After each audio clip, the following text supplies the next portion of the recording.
രാത്രി ഇരുന്ന് ഞാനൊരു വീഡിയോ എൻ്റെ ഇതിൽ വീഡിയോ റെക്കോർഡ് ചെയ്ത് ഇങ്ങനെ ഒരു സംഭവം ഉണ്ടായത്. അത് ഞാൻ മലപർവ്വതിക്ക് അയച്ചു കൊടുക്കുകയാണ്.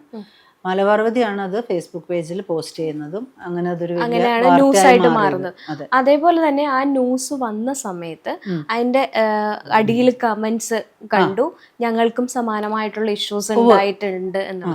അതായത് ഈ പറഞ്ഞ വ്യക്തികള് സ്ഥിരം ഫ്രോഡുകളാണെന്ന് തോന്നുന്നു. അതെ, എനിക്ക് അങ്ങനെയാണ് ഫീൽ ചെയ്തത്. കാരണം അതിന്റെ അടിയിൽ ഇതേ ആള് തന്നെ എന്നെയും കോണ്ടാക്ട് ചെയ്തിരുന്നു ഒരു ഐഡിന്ന് ഇട്ടിട്ടുണ്ട്.